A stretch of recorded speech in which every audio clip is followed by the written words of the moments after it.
do, we've got our twice meeting, when we're having this meeting, we want to have them closed, or we want to have them open to everybody, we need to make a announcement in the newspapers, so those people with the committee meetings, choice, how you want to do it. I think, is that how people would like to do it, or what? I thought at the board retreat, you kind of have some consensus as to what each person wanted to do. I believe. No, that was clear. I didn't necessarily believe we had a clear decision. Okay. So I think each one, if you want to have it more open, that's your choice. If you want to have it more closed, that's your choice. You can change it. I think it's very important that we have transparency to the community, that they're invited. And so for my meetings, they'll be open. So we'll put out. So each individual committee, for instance, Dan and I do finance, I can decide whether it would be closed or open. Correct. Okay. But if you want it open, we've got to go through the proper channels and make sure you can advertise. So I'm good. So you're Dan. You're Dan? Dan, all of our meetings are open. Well, why don't we, everybody get back to Dan and how you'd like to do that. Just give it some thought. Business manager discussion, once again, that's the same type of thing that should probably start in personnel. You need to recreate a job description. And just start that whole process now, so that's okay. We will throw the pineapple over the wall to you to start that process. Item D is the discussion of a treasurer replacement. I think that basically means we need to consider advertising in Dan, right? Yes, the most important decision for the board is to determine whether they want to conduct the search internally and manage it themselves amongst the board, or use the services of a search firm to assist in the search. A typical search takes approximately 3 months' time, and then up to a month notice if it's depending on the employment status of the person selected. So I guess the first decision is how to go about the process, and if it is to utilize the services of a search consultant, I can provide a list of those that specialize in this area for board consideration. If you're to do it yourself, then probably direct that through the personnel committee and proceed. But I think this is something we ought to decide by the 10th, whether we reactivate. I know there's the one channel, the treasurer's channel, if you look at it, we could announce the listing online that there's an opening. We would do it internally, right? Well, whether you do it internally or not, there's several pieces to it. One is to determine the skill sets and experiences that you need as a board and as a school district at this time, and that becomes the basis for advertising. And again, if the determination is you want someone with prior public school district experience or local government fiscal experience, there's a couple common websites that target those areas. If you're looking for someone with a strong financial background, strong accounting background, who may not necessarily have worked in the public sector, there's a whole different access point to advertise the job. So first part is a needs assessment. What is it you need in skill sets and experiences? And then proceeding from there. And again, to do that needs assessment, whether you're going to do it through the personnel committee, whether you're going to utilize a search consultant is the first decision point.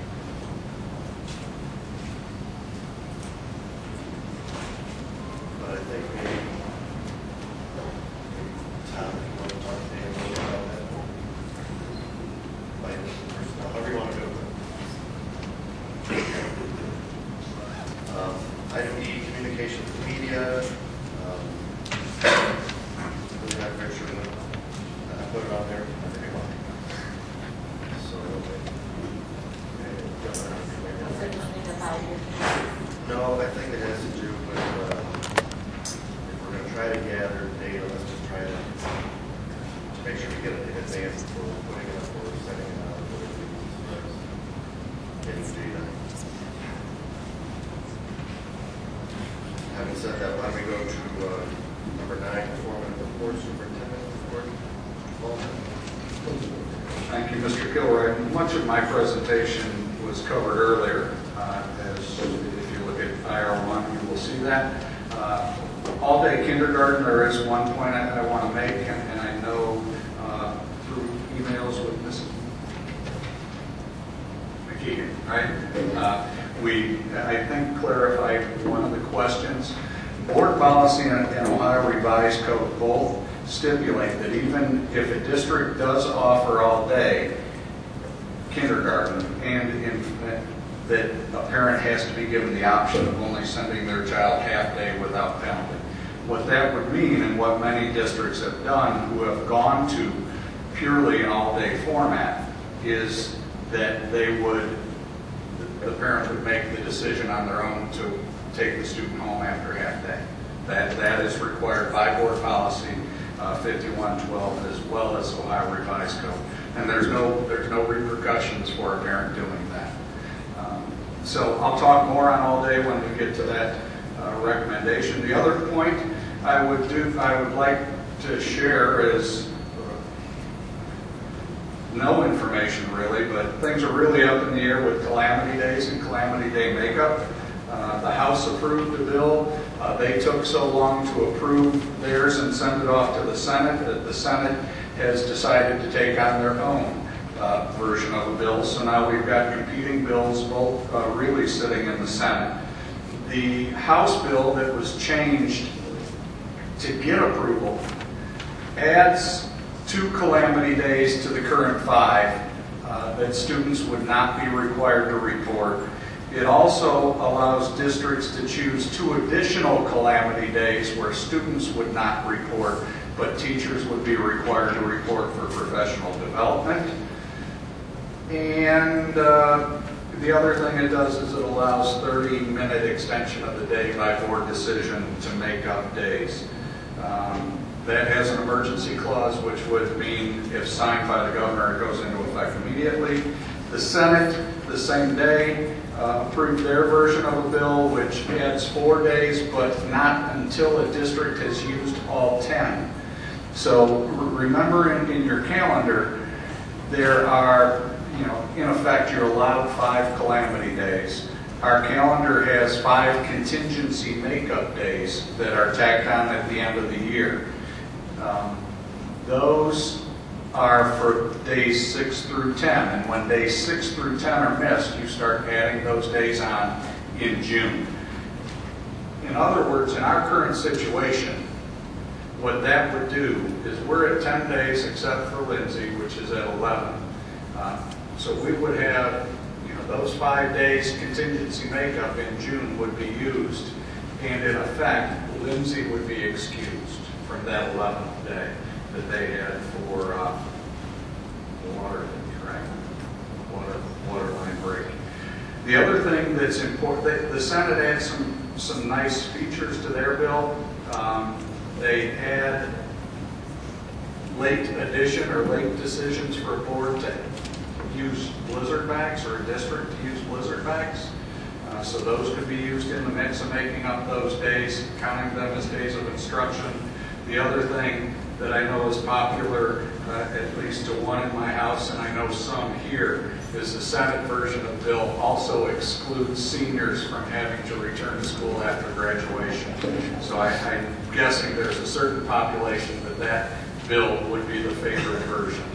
But that's where it is. Unfortunately, we met with the Teachers Association and our Admin Association group. Can't really take any steps until there's some clarity coming from Columbus, which is almost an oxymoron. So, Jeff, can I ask you, if that one were to pass, the Senate bill, that we would be forced to make up those 5 days, would the board have the authority to adjust the calendar to pick different days than the days we've already approved? I would tell you that Senate Bill 284 creates the ability for the board to change those days. That is part of that bill as it is. Currently, your 5 contingency days have to be stipulated by September 1 and cannot be altered. So if it did, you know, the concept of possibly looking at some of those vacation days in and around spring break could be discussed. Just throwing it out on the table, those are always problematic though when you have employees who have scheduled vacations, et cetera, around those, and students and board members. So, but yes, that provision is in the bill currently.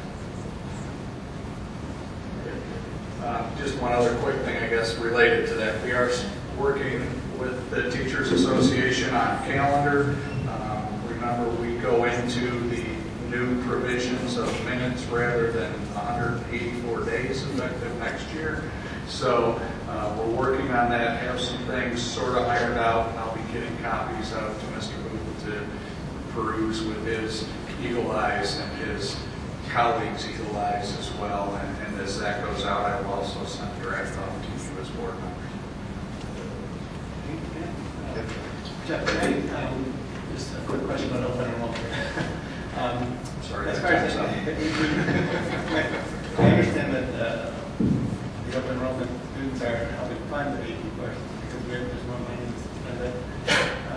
Is there data on how many open enrollment students use AP courses? And is there any information on that as far as who there's 100? If there's 250, there's 100 using AP courses? Is there 10? We have not looked at it that way at all, Tom. I think we can possibly look at it.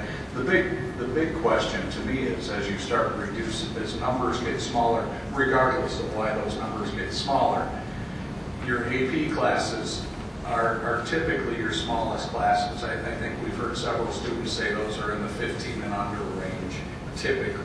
Not all, but typically they're in that 15 range. So, you know, the concern is those numbers being smaller.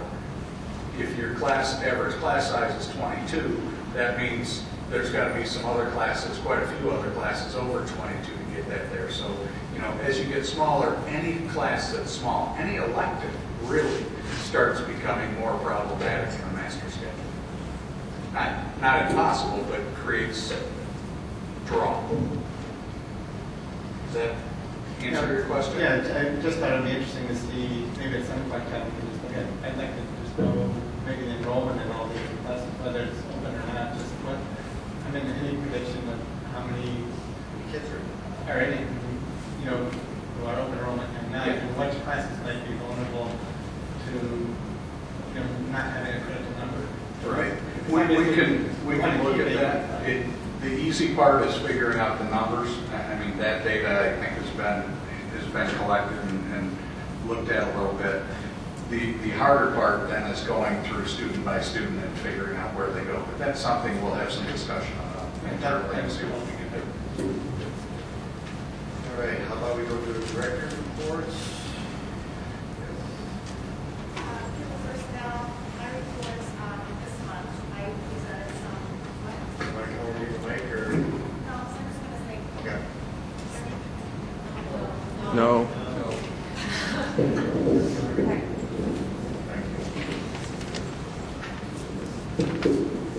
Thank you. This month, my report talks about the trends in special education that are coming down, a lot of research on the brain, a lot of new things around dyslexia and how we're addressing that. I also talk about kind of the behind-the-scenes process of kindergarten and open enrollment, what we do to make that all happen. So if you have any questions, I'd be happy to answer them. No? Okay.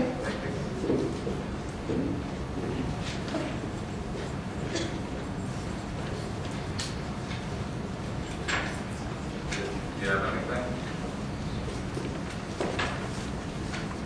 Curriculum instruction and technology.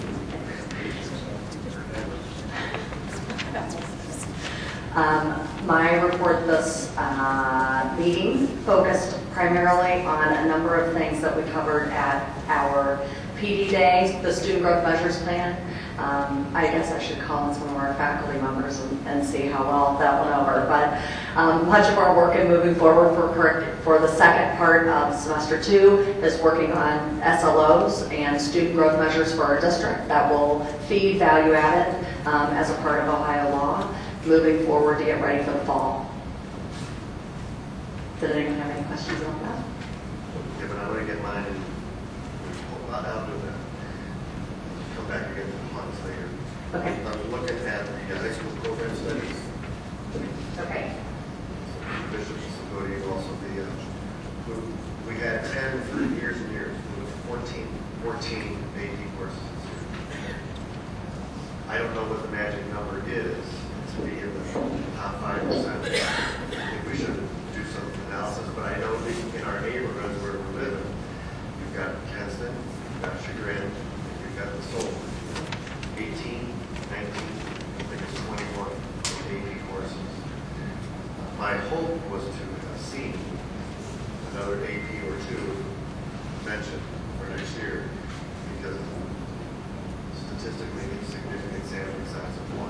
I think we need more APs if we would like to say that we're competing with the appearance of premier districts in the area.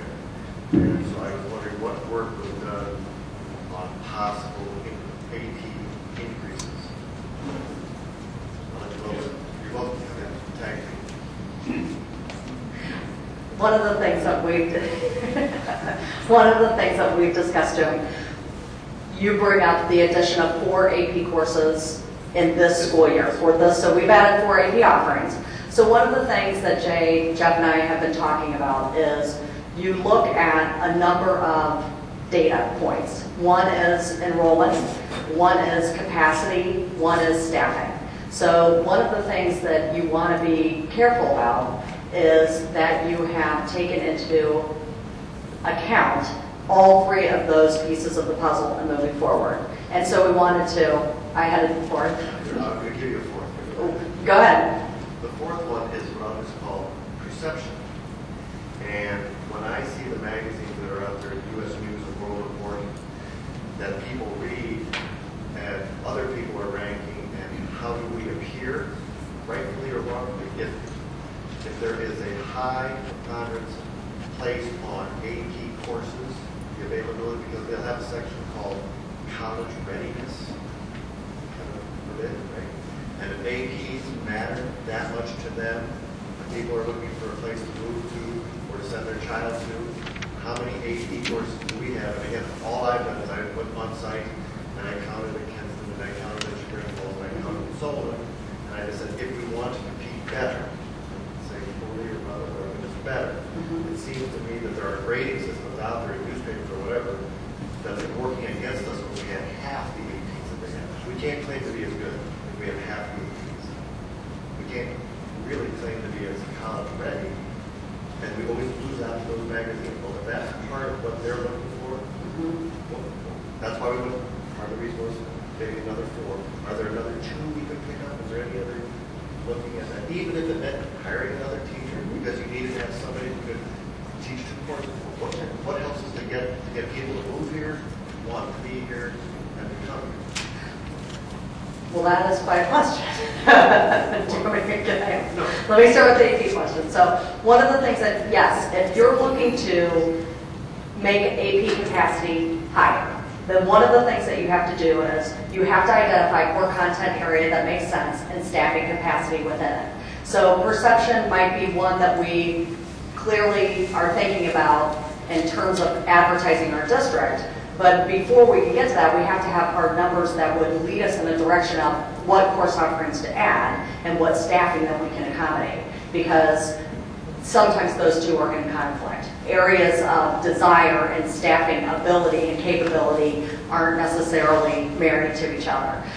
So one of the things that we want to do is we want to look at how we have staffed with our 4 additional offerings this year, look to signups next year, and making decisions moving forward.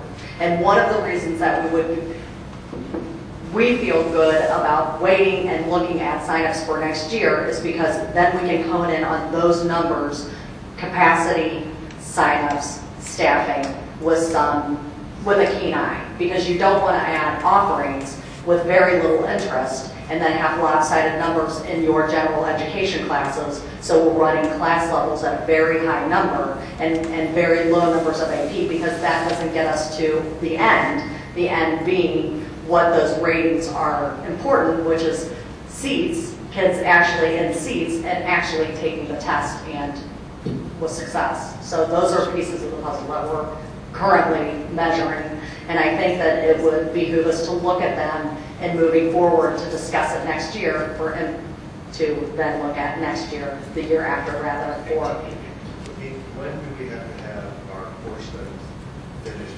That's the reason why I want to pull it out. When does that due? They need to be scheduled next week. Scheduling needs to get going. And that's, I mean, we are at a point, right, Jay? I mean, some information's already. According to our plan right now, we have students, 8th graders are going to start scheduling for their high school courses next week. So these are some things that we need to look at now. Is it fair to say that, I mean, one of the other things that has been looked at, and we've had some discussions internally about, is the concept of also looking at dual enrollment classes, where we have satellite college classes offered here, kids earning college credit on site. That's something that's in the mix. Jay had taken some steps on that and didn't quite pan out the way we had hoped. But, you know, I think it's fair to say that this is something that we should likely in the next several weeks try to get the curriculum committee together and have some discussions of the direction as we move forward. I'd like to know if you had to come up with 2 more, what would be the first 2 you do? How would you do it? If you had to go find 2, how would you do that? Last time we had, I guess it was maybe wrong, with some honors courses in the West Coast. You make them honors, or you do what's necessary to make them into an AP? Mr. Toth had quite a bit of conversation with people leading up to it and had some things kind of ready in the barrel. You can't just create an AP class without having staff willing to take on the training to do that as well. So there are some pieces that need additional research and conversation. Well, I would honestly, and I would hope that AP seems to be one of those definers of better districts versus, whether it's right or wrong, one of those things that's out there. It gets a number, it gets you number 6 here, or 12 there, or 2,000. Because you don't have it, and you're not college ready. I think it's part of the, I don't want to use the term the game, but it's part of what's out there. And we need to be cognizant of it, figure out how do we do that better, whether it's marketing or recreational both, in my opinion. All right, thank you.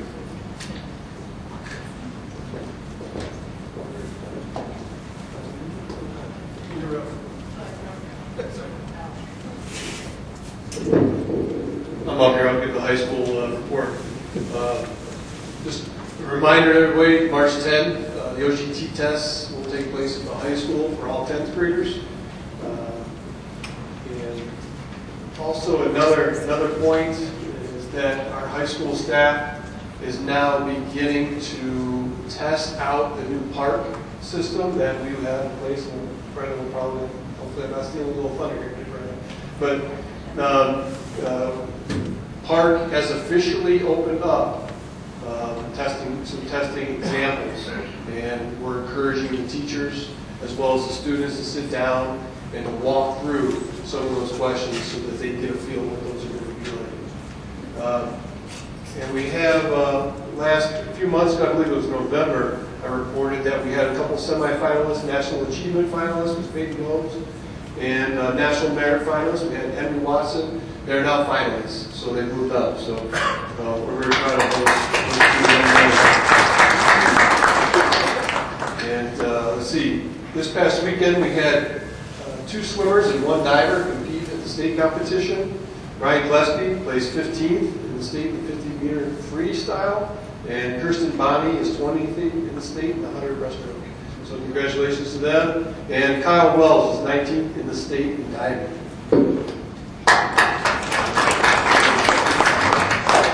And we do have a gymnast that qualified for state this past weekend. we had districts in our gym, and Caroline Wolfholt will be competing in the uneven bars. So congratulations to her and best of luck.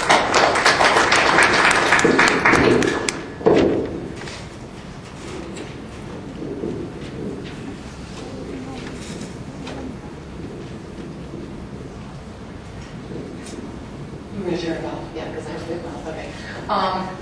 In my board report, I talked about, and I know it's the biggie, and we keep talking about testing. However, one of my intents is to make sure that with all the different pieces of testing and how it's changing, that you as a board have as much information as you can have.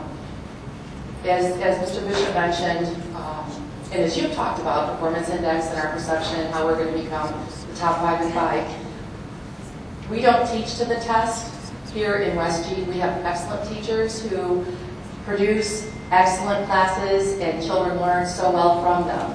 One of the things that's really important for us as we move into the next round of testing is going to be online, and so we're making sure that our children are experiencing that.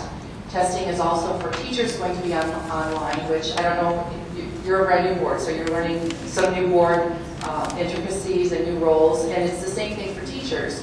So the fact that we're able to do this park field testing this year is really valuable to not only our children, but also to our staff members, to our building principals, to the tech people. We're all kind of like, there's all these big words that we haven't experienced before. We're supposed to get ready to do the infrastructure trial fields coming up next week. And so a lot of my board report was filled with those pieces of information, because those are things that you might be hearing from community members, like what's going on. The second part of my board report, and I know it was kind of lengthy and detailed, and I apologize for that, but I figured more is better, and I talk too much too. The second part that I wanted to mention is that in terms of the grants, I'm very excited to say that we've been doing some training sessions at the WestGB after-school academies, and at our latest one, we had the Wedge Grant folks come, and this is people come that wanted to submit a proposal. They came with their idea, and we turned them into proposals right then and there at that evening meeting. We had one of the grants funded before they even walked out the room, because Deborah Marino walked through the door from an IEP meeting, and one of the groups was talking about something that they wanted. She said, "Oh my gosh, I just got one of those things free because of some ordering that I did," and so those folks left without even needing to write a grant. Another group was right at that meeting, Eagle Scout, Boy Scouts had a project that they needed to do, and so those two were hooked up, and that came on. And then we had every grant that we submitted from our teaching staff for Wedge funded to the tune of $4,085, which was really nice, because they didn't have, in the fall, they didn't have some participants, and so they were glad to see that. In terms of the big grants that we're going after, the Straight A Fund, I think you read that in my report, was just announced again. We were already intent to apply, and the closing date for them is April 3rd, and we're well on our way to get those. I know I provided a breakdown of those numbers. Please still know that those are draft. They're still being worked out. Technology is not my strong suit when it comes to the radios and the hubs and all those things. And so I'm relying on other folks for those. But you got a pretty clear picture of where we're going there. And then, what else was in there? And then the leadership team, we continue to meet and talk about things that are good for children. And we try to give you the best information that we can based on your requests. Any questions on anything in my report? I know it's... No? Great, thank you. Principals reports. Jay, you want to do it again? Anyone?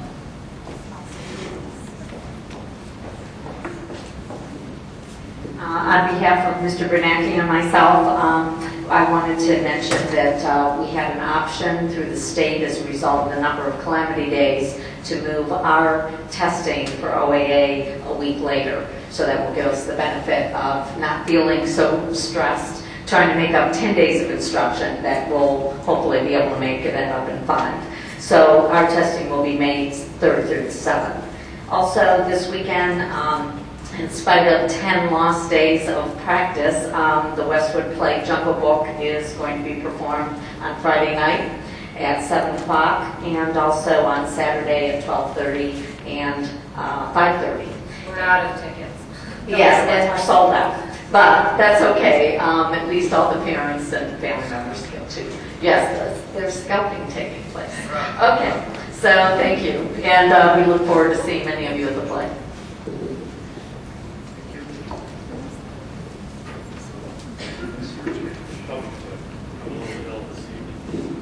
Just want to let you know that we did have a 7th grader from West Geauga Middle School, Max Cook, win the Geauga County Spelling Bee this past week, so he'll be representing Geauga County related to the Geauga County Spelling Bee coming up.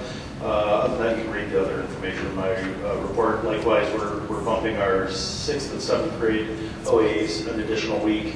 We can't move our 7th or our 8th grade because of our class trip. However, we do have the opportunity for makeups the following week, so that does help us out. So if you have any questions, feel free to contact me. Thank you. Sounds good, Jeff. Takes us to standing committee discussions. Curriculum. Is there a curriculum? There hasn't been one. No. That's it. Okay. Real quick, if anybody wants to be there, name a date. Okay. So, if somebody wants to be there, please get back with Ben and figure out some dates. Finance committee. Dan and I did meet last Friday. We talked about these numbers that we showed everybody for open enrollment. We kind of broached the subject of our policy 6144 about investments, what our strategy is for interest rates, and we have a policy, but we thought we might be able to do something a little bit more aggressively there in looking at how we handle our investments and be a little more proactive with that. So we'll probably circle back and meet again, which will open to the public if anybody would like to be a part of that. And also, again, just sort of an investment strategy, procedural mechanism, if you will. We don't really have that right now. And I think with Dan's background, of course, we could do something really, really good there. So that would be our push there. And I'll let everybody know when we're having that meeting. Thank you. Operations committee. Mr. Russo is out. Came back for a couple weeks. We have no new news. We know the building bids were due roughly today or probably they've been extended to the third week back. If I'm not mistaken, Jeff, right? It's not correct. So they were extended a week. We're extended a week, so nothing to report on operations. We have had just information for everyone. We have had several of the contractors have been here and been up on the roofs when they can get there without the snow covering everything, which was the whole reason for extending the bid period anyway, because investigation of the roof could not occur. Thank you. Personnel. Is there a personnel meeting or you need to schedule? I think after tonight we need one. We schedule it then. So, Tom, if you just want to get in touch with me in the next couple of days about one of the Wednesday afternoon trainings, that's usually what's best for you. That's good. So, and I'll maybe take a look here and check and see if there's anything to get back to you. Policy committee. At the last meeting, every one of you had policies for me to review. And so although I have researched quite a bit, what I did was every policy that you guys gave me, I looked at every single school around us, including Kenston, Chagrin, Solon, Orange, Mayfield, Kirtland, and Chardon, and printed off their identical policies for each one of those as a starting point, recognizing that we are our own unique district. But on some of these, it seems that the policies that are coming to me are not cohesive to what the board is wanting to do. So my first step was to get all of those. I talked to John Haggerski. I also told Jeff myself, because we had all of the stuff with open enrollment and stuff that we were trying to accomplish now, to prioritize some of these policies. So now that I've done some research after this meeting, Jeff and I are going to get together and we're going to review some of those. What I need from each one of you now, if you want anything done with them, send me your issues with those boards. I can only print out what I have, but if I don't know what I'm looking at possibly changing or possibly an issue is, one policy, if you don't like the whole entire thing, then that's fine, state that. I don't like the whole entire policy, but give me something to go off of because I don't know what you're wanting with it. So please, everybody, send me those thoughts so that Jeff and I can get together and work on something. Jackie, do you want me to try that?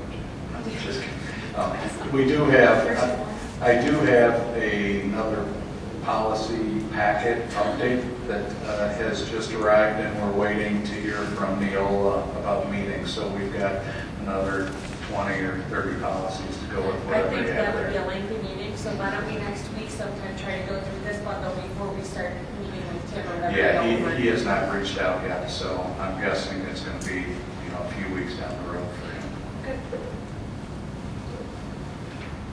Back to the last one on the list, then, Dan, help me out, Mr. Wilson. Our technology committee didn't have one, but I put back on one of my favorite subjects still, which is want to try to get, stay proactive, ahead of the curve, finish off our second grade, get those iPads on order, the accessories that are needed, so we can proactively advertise our school as a one-to-one commitment, starting with children off right. We started right, we graduate for life, move into school, have something that we can go forward with in this marketing season for real estate. People are looking to buy homes to move. And so once again, I put it on the agenda. I'm going to make a resolution to amend the 2013-2014 general fund appropriations to increase the instructional technology budget in the amount of $70,000 to purchase the iPads and accessories to finish off the second grade.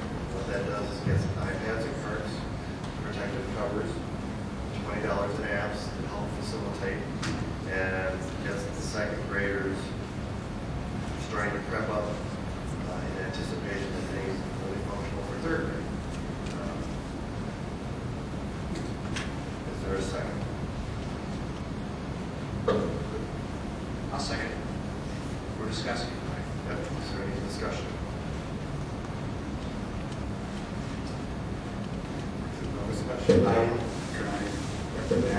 I would just say that, again, I think the steps that the board took at the last meeting to start taking some really addressing some of the needs at the middle school, high school are spot on and need to happen. But if we're truly going to be addressing college and career readiness, we should be looking at the expenditures at the upper level. And second grade and non-tested grade is not one that I would recommend. Okay. Any other comments? Dave, would you be kind enough to call the roll? Tory. Oh, Mr. Kilgore. Yes. Mr. Thorson. Yes. Mrs. Tory. Yes. Mr. Kokowski. No. Dr. Phillips. Yes. The next item we go to is item 11, Treasurer's Report. Dan, that's you. Thank you. At your table tonight is the January financial statements. I apologize they weren't distributed early. We had some challenges in accessing some of the computer files. However, we do have the statements you're accustomed to seeing. Pleased to report that January was pretty much as predicted as far as financial activity for the school district.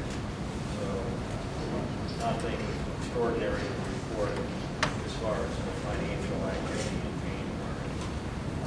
I also distributed and placed a copy on the table of a chart prepared in response to some questions from our last board meeting that presents a distribution of the tax base amongst the various communities, as well as the distribution of students that are currently enrolled in the school, including preschool students and social graduated students. It does not include private school students, so that you can see proportionally tax base, tax revenue, number of students. So that just is a follow-up from that meeting.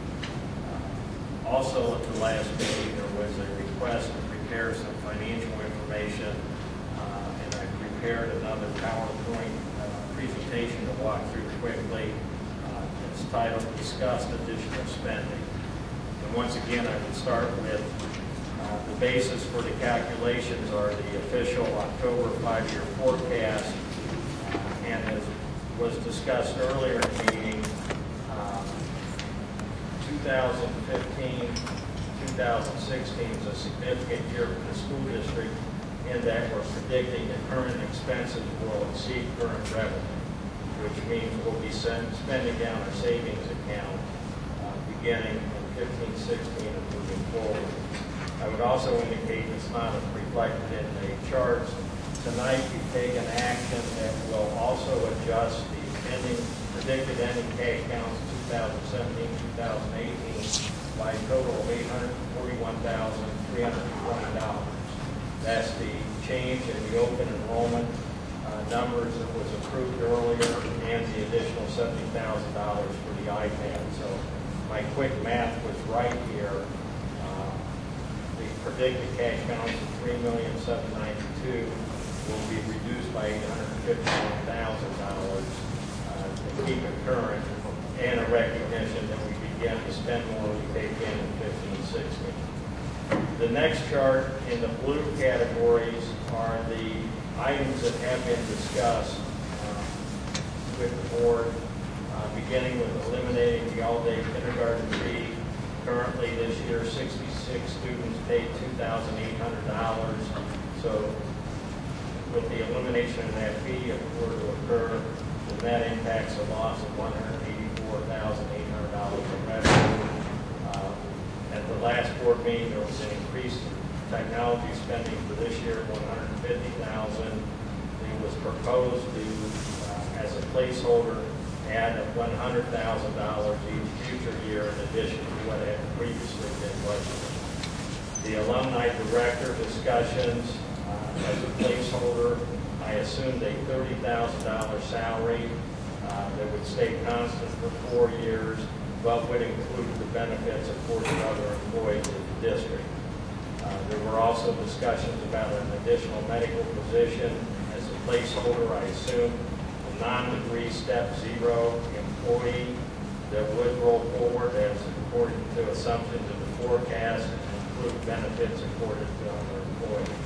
So you can see the impact layered into the 5-year forecast for this evening's actions would reduce our ending cash balance in 2017-2018 from $3,792,000 to $2,026,000 if all those discussed items were approved. This is somewhat less important at this moment now, but I did layer in the increased spending from the discussed items with the potential of rolling back the contiguous open enrollment or no open enrollment. I think I'll just buzz through those given the actions we've just taken and go next to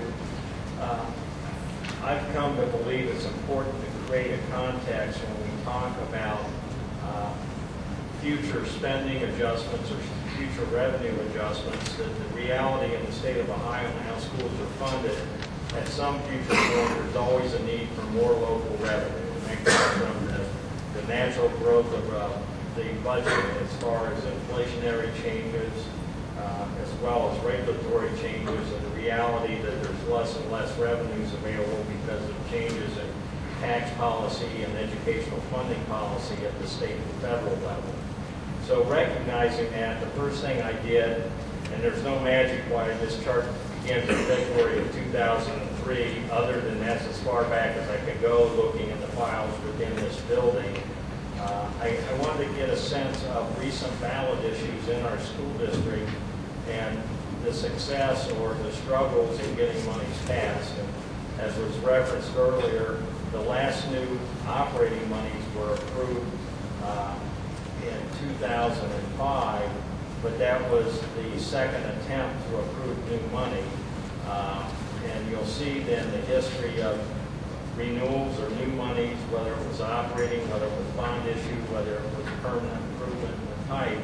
So I think it's very instructive for us to see that since 2003, And you all certainly understand your community much more than I do as someone new, but I've indicated that there was 1, 2, 3, 4, 5, 6, 7 issues placed before the community that were not approved. So the suggestion to me, and my takeaway is, it's not automatic that the levy gets approved in this community. That a lot of circumstances occur, but the fact is, it's not yes every time. So given that, I then went to the assumptions in our current 5-year forecast, and the reality is that we have a levy that expires December 31st of 2015 that will need to be renewed. That's a $2,350,000 3.53 mil levy. And again, the history says the first time we asked for it was defeated. It was passed in 2005, renewed on the first attempt in 2009. So we know we have to be on the ballot to request a renewal of that levy in 2015. In 2016, or as late as 2017, we have another levy expiring, and that's a 5.6 mil, $3,700,000 levy that was first passed in 2003, renewed in 2007, renewed in 2012. As the district knows, the law permits a request for renewal at least 1 year in advance of expiration, and there have been times where this district has renewed a levy in advance of the last calendar year it's collected. So you'll see in this chart, I've identified that you could ask for a renewal in 2016 or 2017. The current 5-year forecast assumes both of these levies will be renewed. But the takeaway again is levy year 15, levy year either 16 or 17 to renew. The next chart is a factor of 1 mil because we do have to also talk about future needs for a new levy. And you'll see the current tax base will provide $631,385 for each 1 mil of new taxation at a cost of $35 per $100,000 home in the community. So using those factors and going to the next chart, I looked at the current adopted 5-year forecast before the actions the board's taken tonight, before the possibility of new discussed spending being layered in. And maybe I'll jump to the very last page and then come back to this. The current 5-year forecast ends at the end of 2017, 2018. And I factored out further into the future because, again, beginning in 15, 16, we start spending more than we take in, which means we're spending down our accumulated reserves. And I simply used a factor of 4.7% annual increase to the bottom line of the expenses, which was the average annual increase over the current 5-year forecast. And I was a little more optimistic than our current 5-year forecast, and I flatlined revenue. The current 5-year forecast assumes a decrease in revenue each of the years forecasted. For simplicity's sake, I took a little more optimistic view and just flatlined it. Doing that, however, you'll see now ending cash balance.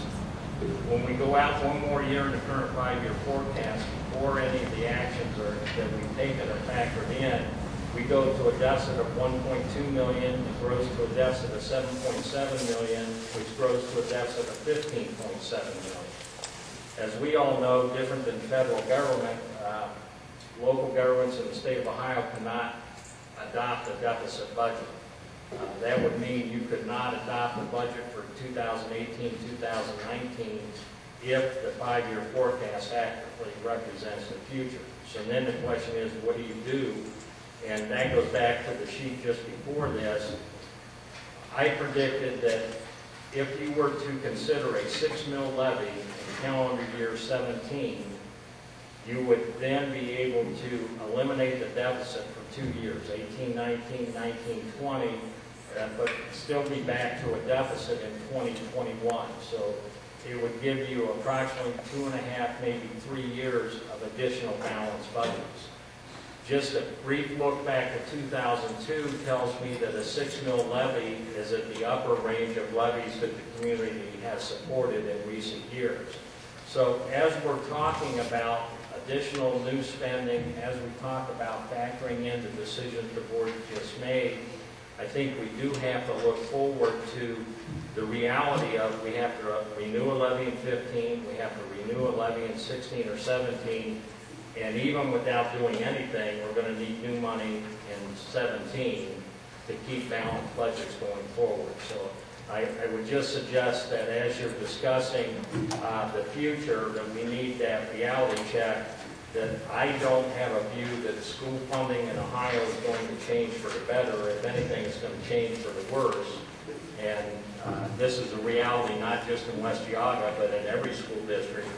And we're fortunate here that we have accumulated reserves that will hopefully outlast the struggling recovery from the Great Recession to better economic times and put us in a little bit better position. So, as requested, information to back up your discussions on additional spending. Thank you very much, Dan. Everybody okay? I just want to say thank you. Yeah, That's a a lot whole lot to of take in. information, more than we've ever received. Thank you very, very much.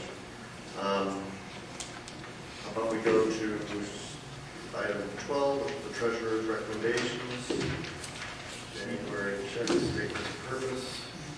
Yes, I distributed in your advance agenda materials the purpose statements. The check listing was distributed this evening as part of that financial packet that was at your place. Again, to the extent that I can make a somewhat informed statement, I believe, again, January was a reasonably normal month, and it's been represented to me that the checklist represents normal activities with nothing really abnormal. So I would ask that you approve the January checks and the 2 statement of purpose and budgets as presented. Is there a motion to? Is there a second? Second. Any further discussion? Call the roll, please. Mr. Thorson? Yes. Mrs. Dottori? Yes. Mr. Kilroy? Yes. Mr. Kopowski? Yes. Dr. Phelps? Yes. Thank you. Thank you, Dan, very much. Which takes us to section 13, superintendent's recommendations. Jeff, back to you. First recommendation I have is that the board approve a recommendation to offer all-day kindergarten at no cost. That has been brought about, as discussed over the last couple of meetings, really with driving from the 3rd grade guarantee that's impacting all districts down the road, but the opportunity to provide all-day, everyday kindergarten across the board for our students with the opt-out provision as required by law and board policy is really a way for us to guarantee that our students have a sound footing educationally as we take on the new challenges that we face in today's educational environment. The other thing it does is it removes the economic barrier that could be there for families. And the economics of a decision is not going to separate a student from having the opportunity that every other student does right now. The research is solid that all-day, everyday kindergarten is the way to go. It has been talked about extensively. It is one that, you know, the in-depth instruction in core subjects, more time for one-on-one work, etc. Many of the things that we've talked about in a variety of fashions applies to this all-day, everyday kindergarten setting. This is really an investment in our future. It's an investment of some money in our kids, and saying that we're off to help them get off to the best start that we can, and that's where this recommendation is coming from. Holy no. Yeah. Okay, go ahead. Okay. So, I agree that there's benefits all over. The only issue that I have is, clearly I understand it's law, that if a parent requests that they may take their child out half day. The issue that I have with that is, one, if a parent does indeed request and say, I would like my child out half day, what does that do to the teaching plans for a teacher that maybe had reading in the morning and math in the afternoon, and now a kid has left at noon? Did he not get math because his parents want him out half day? At any rate, I was also curious as to, out of the people that enrolled so far for next year, you guys have the numbers of how many want half day or signed up for full day, etc. Do you guys have those numbers? Do you have the numbers of what currently is enlisted for next year, of what people, if it were to remain the same, how many people want full day and half day? 5 want half day. So 5 people, that was it, all the rest of them did. Now, was that given this? If it was free, they would like it. So all 5 of those people that are signed up would like it free? No. Okay. There was 5 that was adamant that they wanted half day. All of the rest that had half day, Okay. if it was tuition free, they would do full day. They would want it. How do we, what's the mechanism of the rules for calculating what we charge for the second half? I would say that's a Dan question. There is no statutory restrictions on the amount to charge for the second half of kindergarten. It's whatever an individual board would approve. But that's what he's saying, how did we, do you know how? No, in the past, what we did is we did some calculations for, I just didn't know if those were mandated by law, because we came up with a number that was $28,000. $2,800. So if we wanted to have the second half $1,000, we could do that. Well, can we answer, do you have any answer to that? What would we do indeed if a parent requested with a teacher's curriculum? It would be no different, I would say, Jackie, than if a parent takes their child out of school for a vacation day or anything like that. I mean, the course would go on, the instruction would go on. You're likely going to lose instructional time, yes, absolutely. But how do we ensure that we teach them the curriculum? If what I'm saying is a teacher has a full day, and again, didn't have all the subjects scheduled for morning, how do we ensure that they're going to get that curriculum? Because we have to still give them the curriculum, right? I would likely anticipate that the teachers would be providing that for the parents to do at home or to follow up with at their own pace. That the material would be made available if the parents wish to do that. I just want to say, again, this district has taken some pretty bold steps in the last couple of meetings in the commitment to funds to a variety of ways, and to balk at $180,000 quote hit to our budget, to me sends the wrong message to what we're trying to do. And this is an opportunity for us to provide education, starting education for every kid in our district, as well as we can in a full day setting, and take advantage of the experts we have. I just want to make it clear, I'm not balking at it. I completely agree that the way we're moving, this is a benefit to everybody. What I'm balking at is that when a parent had a concern, we then said, here's what the state law says. Okay, but what if that parent does come back to us and want that? How are we going to ensure that we have, because now we've advertised that. I mean, all 5 of those parents could choose that they only want half day. It is still our job to make sure they get all of the curriculum. Well, And that will be the case. I mean, there will have to be steps taken to make some things available for parents who choose to avail themselves of the half-day option. Absolutely. That you've been concerned with limited resources, you want to charge for kindergarten or not? Yeah. You know, we have to be careful on where we target. And one of the biggest payoffs is kindergarten. You know, it bothers me that we're going to spend $180,000 that's going to reflect on our bottom line. But if we're going to be improving our educational system with the third grade guarantee, the only way to get there is to do something like this. I may disagree on certain other expenditures, but this particular expenditure will get us to the third grade reading guarantee. It's the most important step I think we can take. And just so the board understands, I have a kindergartner that's enrolled, so I really can't weigh in on that. It wouldn't be fair. So, and if you're guessing, I was 4 all day, and I would pay the tuition. I thought that was fair. But I'm going to abstain from going because obviously I would benefit from that. Okay, I think it's only fair.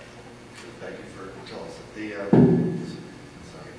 So then I guess the question is, if you want to have, there's 2 questions. You want to have the all-day kindergarten, and then the only modification would be, would we want to charge anything for it? And, Well, my recommendation is all day with no tuition, so your vote is on that recommendation.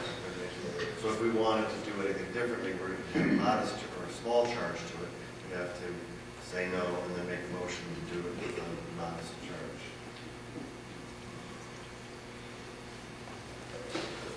I'm part of the charge.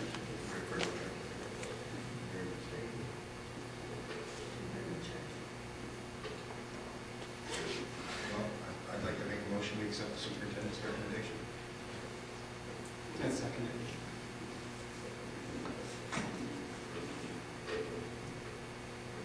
Call the roll, please. Mr. Kokowski, Yes. Dr. Phelps, Yes. Mrs. Dotori, Yes. Mr. Kilroy, I'll abstain. Mr. Soers. And just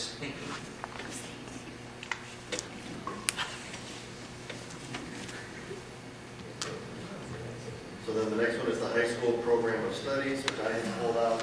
Someone had a discussion on it. You said they got searching for that last week. I think we've already addressed the issues there. So I would just make a motion that we approve the high school program of studies as presented. Is there a second, please?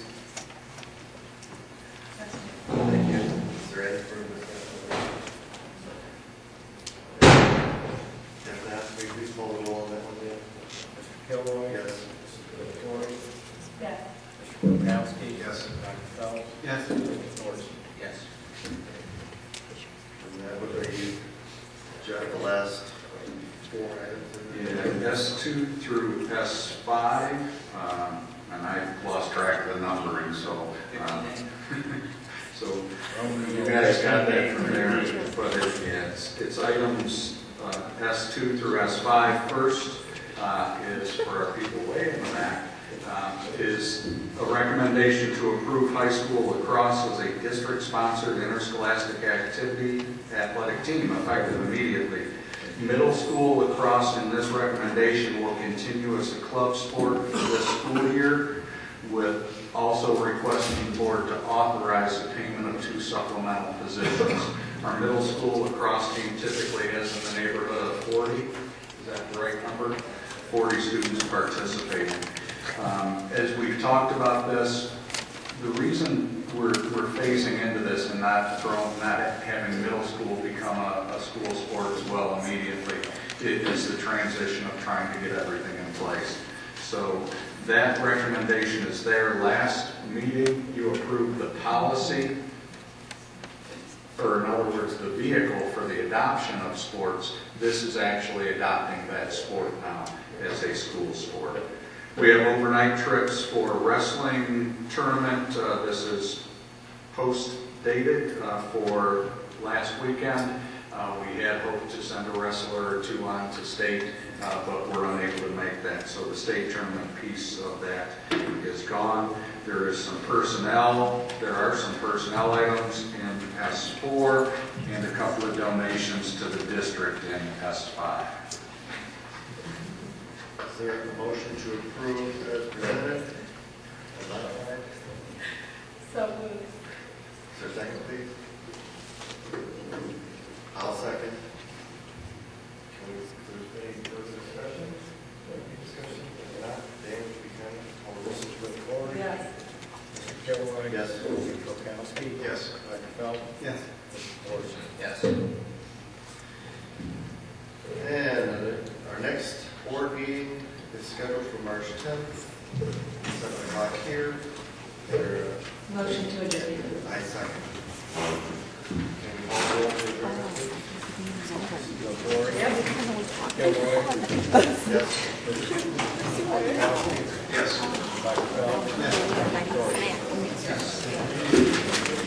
Thank you, everybody, for coming. Thank you, you too.